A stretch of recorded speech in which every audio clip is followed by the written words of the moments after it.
Hello viewers, welcome to True Crime Diaries. This is your Chris Barker. Jessica Baggen's sister hosted a birthday party for her younger sister on May 4, 1996.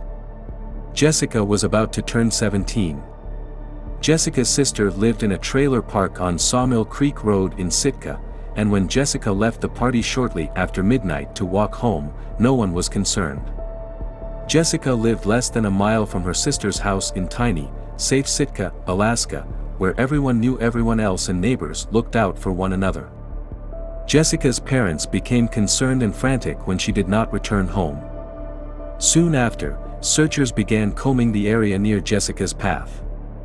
They discovered the t-shirt Jessica was last seen wearing 2 days later, and her body was discovered 70 feet off a bike path parallel to Sawmill Creek Road less than 2 hours later. Jessica had been discarded and hastily buried under a log beneath the trunk of a hollowed-out tree, said Major Dave Hansen of the Alaska State Troopers. Jessica was murdered just a few blocks from her home and near a main thoroughfare in the middle of Sitka. The Alaska Department of Public Safety Training is located across the street from where her body was discovered. The perpetrator sexually assaulted Jessica and shoved dirt in her mouth. The blood found on Jessica's shirt did not match her blood type, and investigators recovered semen and reddish-blonde pubic hairs from her body. The Sitka police were in over their heads when they were called to investigate a murder. At the time, not much more than petty crime occurred in Sitka. The Associated Press published a humorous story in 1993 about some of the odd entries on Sitka's police blotter, including complaints about residents playing croquet too loudly. Murderers did not prowl the streets of Sitka, at least, not until Jessica Baggen was murdered.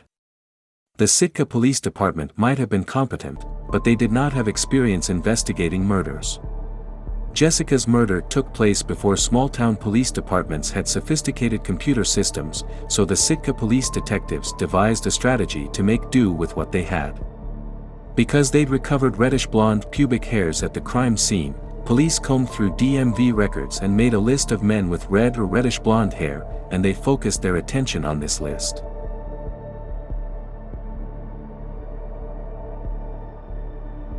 The general public demanded answers. They expected the police to quickly apprehend the murderer and remove him from the streets. People were enraged and terrified. They put pressure on the police to find Jessica's killer. Richard Bingham, a longtime Sitka resident with a drinking problem and mental deficiencies, walked into the midst of this chaos. Bingham was extremely receptive. He would frequently black out after a night of heavy drinking, and his friends would tease him the next day by making up wild stories about what he did when he was drunk. Whatever the latest petty crime in Sitka was, Bingham's friends said he committed it. Bingham frequently believed his friends and felt terrible, believing he had committed the crime. While his friends teased him, they mostly accused him of harmless acts. Then one of Bingham's so-called friends crossed the line and attempted to persuade him that he had raped and murdered Jessica Baggen. Richard Bingham wandered into the Sitka police station and admitted to being drunk the night Jessica Baggen went missing. "I don't remember what happened," he admitted. "I'd like for you to assist me." The Sitka Police Department exhaled a sigh of relief. They believed they had found their man and could put this investigation to rest. Unfortunately, while focusing on Bingham, the authorities overlooked another, far more likely suspect, who was right under their nose. When questioned in this manner, a suspect like Richard Bingham, who already had doubts about his actions, proved an easy mark. Richard Bingham confessed to the rape and murder of Jessica Baggen after several hours of interrogation. A local Sitka grocery store employee discovered a crying teenage co-worker in the break room 2 months before Jessica Baggen was murdered. The girl claimed she was raped by a local named Steve Branch.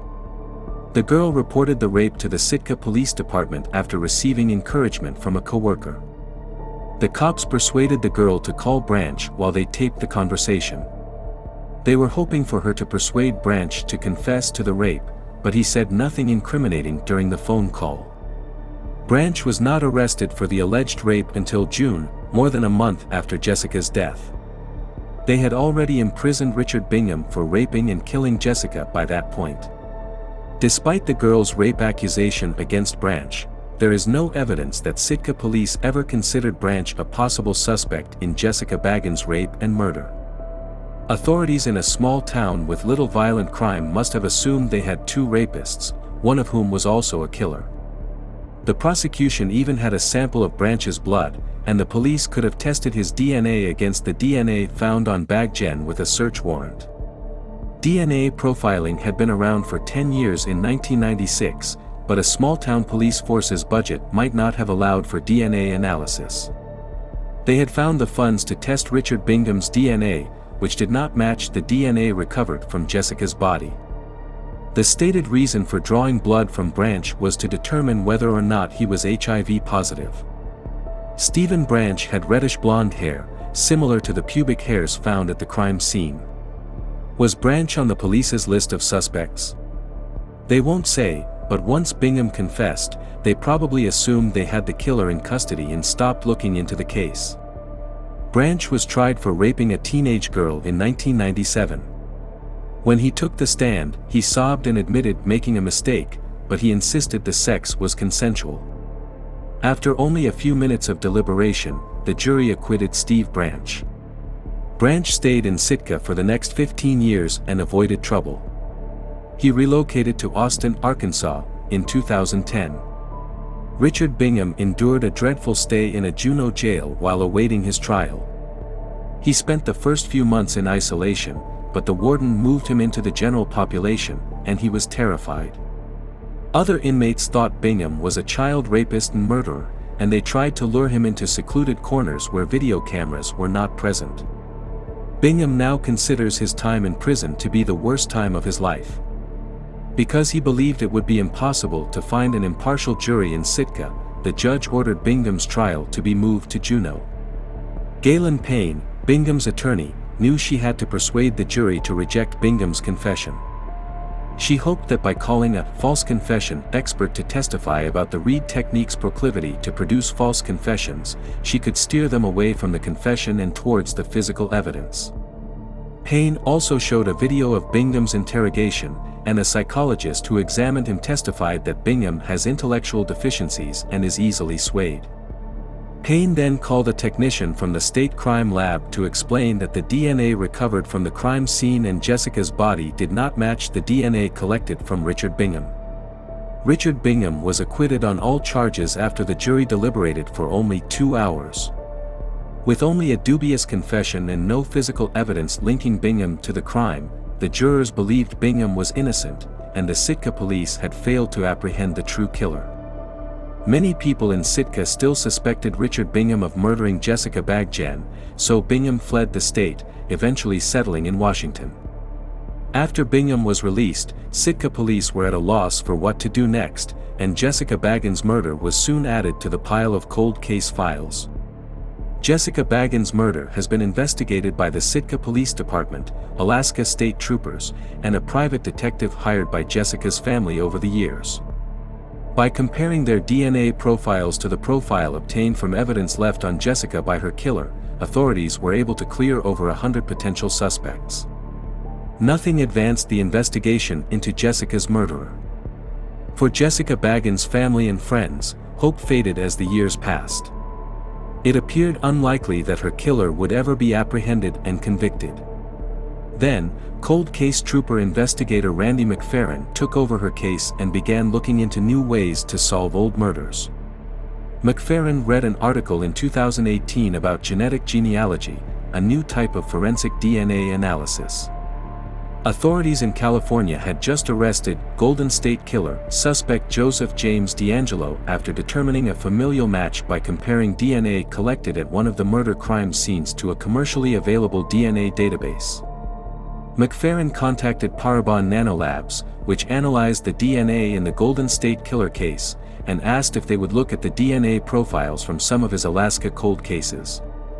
Investigative genetic genealogy is a new, powerful, and somewhat contentious field.